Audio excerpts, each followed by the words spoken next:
Hello, my people. How are you all doing today? Welcome back to Ifechi Health and Wellness. Yeah, today, actually, I read something that blew my mind, and I thought, you know what? I have to come here in my health channel to discuss it. Let us just create awareness. Because the important thing for me, why this channel is here, is for us to, when we see or hear anything that we think will help us in living a better life. It's not just living long life. People are asking, oh, for long life and prosperity and all the rest of it. Living a long life is all well and good, but how about living a healthy long life? Some people will live a long life and there will be liabilities to themselves and to others. This is not what we are about.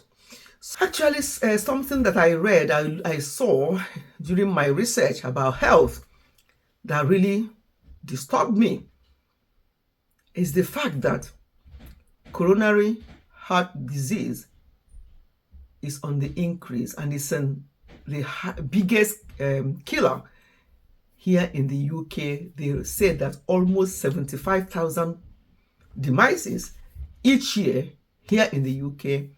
That is about 200 people passes away every day because of coronary heart disease. And what can cause this heart disease? Mainly, unless people were born with heart condition, which that's a different story altogether. But most of them, from what I read, they're preventable because they are caused by what we eat, what we feed ourselves. So we have to be very, very mindful of what we put inside our bodies, what we feed our children, because it starts from childhood. Some people are so young and developing some things that you wonder. You see the date of birth and then you look at the medical conditions and you think like, whoa, that should not be happening. And it boils down to what our lifestyle, what we eat, what we indulge in.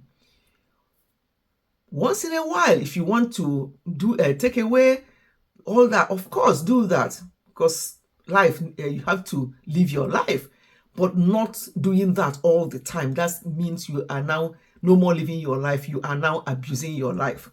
So it's important to make sure that we have a balanced life to avoid these diseases and these issues.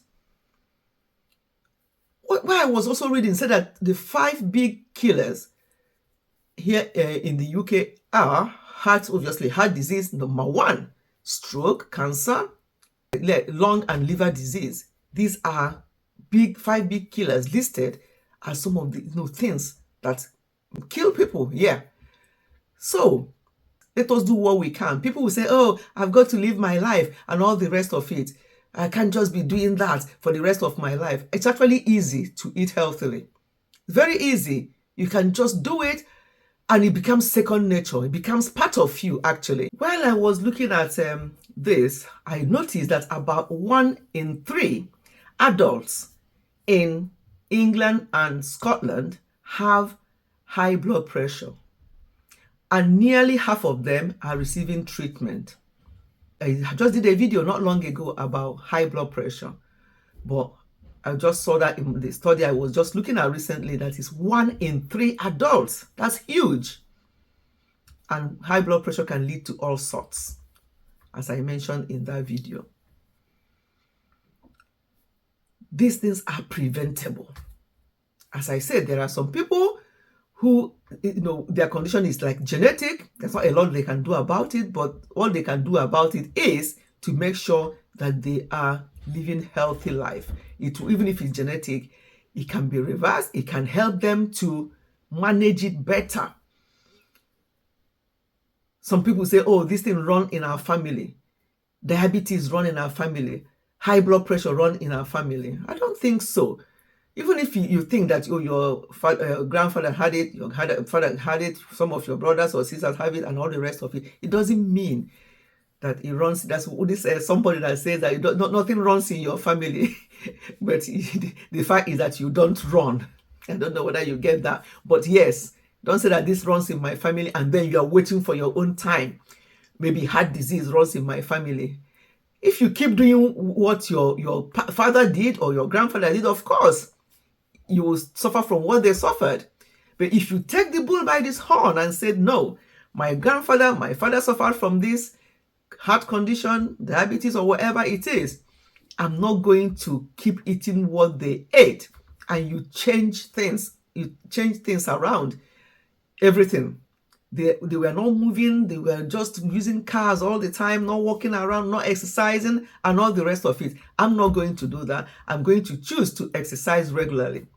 Then it will not run in your family because you have decided to do it a different way. You have decided to take the bull by the horn and say no to that thing running in family. I don't want to be part of it. Stop accumulating things for yourself. Do some detox.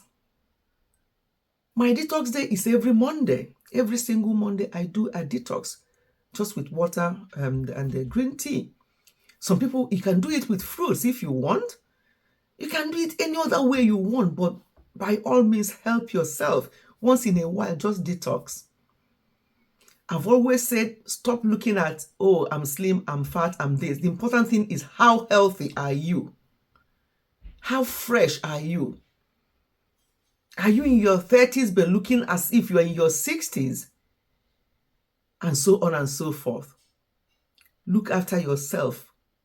And for those of you with young children, start on time to cut down their sugar intake. I know it's difficult sometimes with young children, but if you start on time, trust me, their taste buds will get used to not having a lot of sugar. Give them fresh things like fresh juice that you squeeze out yourself at home. I know that some of the fruits we use these days are not what they should be. However, they're still better than those ones in bottles or in cans or whatever. I call them colored sugar. And I see people giving this to their young children. No wonder some children are so hyperactive because there's so much caffeine in those things that you give them, those canned drinks. When they're having their cereals, don't add extra sugar. Don't, even for yourselves, for yourselves as well, don't add extra sugar. You don't need that. Let your taste bud get. I remember years and years ago when I used to have sugar, and then when I stopped, which is now a long time ago, I can't even remember when I stopped adding sugar to anything I drink, my tea, my coffee, whatever. I can't remember. It's a long time ago. Each time somebody makes a coffee or tea for me when we go out and they forget to ask, and they'll think that automatically you take sugar, but most of the time they'll ask you here, do you take sugar in your coffee or your tea? They always ask. But sometimes if they don't and they add, even if it's a half a quarter of a teaspoon, as soon as I taste it, it's like, oh my God, what is this? I can't have that. I have to go and make a different one. That is how your children's taste bud will actually change if you stop giving them sugary drinks and such like. Try it with your children and you see. They will not know the difference because they're quite young, and as they're growing up, their taste buds are used to not having sugary things, and you thank yourself later because they'll be far away from the dentist and they will be far away from various other illnesses as they're growing up. Their immune system actually will be good because you are giving them fresh squeezed fruits at home. Let us be very, very mindful of this, especially with our children and of course with ourselves, because we have to be healthy to be able to look after those children.